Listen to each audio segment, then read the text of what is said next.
अरे अकरम भाई, ये आवाज कहाँ से आ रही है? शायद उस तरफ से। चलो चल के देखते हैं।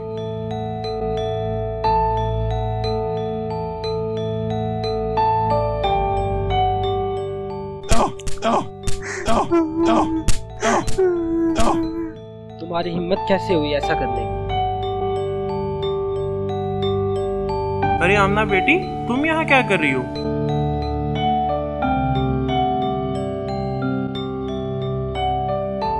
बाबा शुक्र है आप आ गए। ये अंकल पता नहीं मुझे कहाँ लेके जा रहे थे। अहमद, ये सब क्या है? अब्बू स्कूल के पिछले गेट से ये आदमी आमना को ले जा रहा था। शुक्र है मैंने टाइम पे देख लिया। नहीं नहीं, ये झूठ बोल रहा है। तुम चुप रहो, मुझे अपने बेटे पे यकीन है। अकरम भाई, आप पुलिस को फोन करें, ये ऐसे नहीं मानेगा। अब वही इससे आके निपटेगी। नहीं नहीं, खुदा का वास्ता है, पुलिस को कॉल ना करें, माफ कर दे मुझे। तुम चुप रहो। तुम्हें ये हरकत करने से पहले खुदा का खौफ नहीं था? कोई खुदा खौफी करो, तुम्हें शर्म नहीं आई ये काम करते हुए?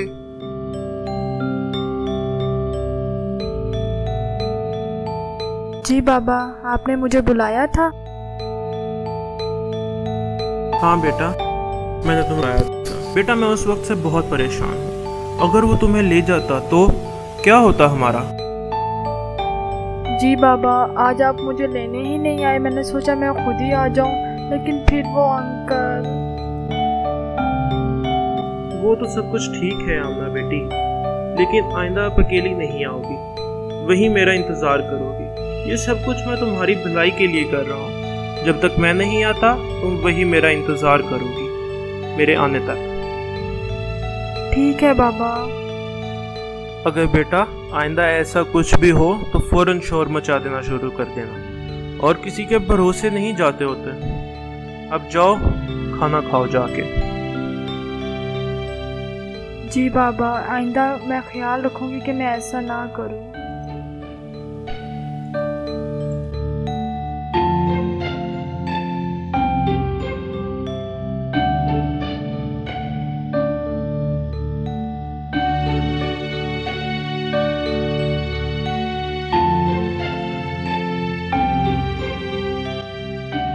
बेटा, ये आप क्या करते फिर रहे हो? अगर आपको कुछ हो जाता तो?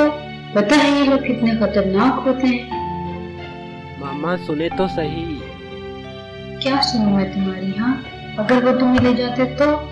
बेटा, अगर आइंदा कुछ ऐसा हो तो चौकीदार अंकल को बताते हैं, लेकिन तुम तो खुद ही हीरो बन जाते हो। मैं कैसे समझाऊं तुम्हें? तुम तो मेरी कोई बात मानते ही नहीं। अम्मी आपकी बात ठीक है, लेकिन अगर कुछ गलत हो तो हमारा फर्ज बनता है कि हम उसे रोकें। आज आमना के साथ ये हुआ, कल मेरी बहन के साथ भी ये हो सकता है। अम्मी आप ये तो सोचें कि आज अगर मैं किसी की मदद करूँगा तो कल हमारी भी कोई मदद करेगा। बाकी मैं आइंदा ख्याल रखूँगा, आप टेंशन ना लें। ठीक है अहमद बेटा।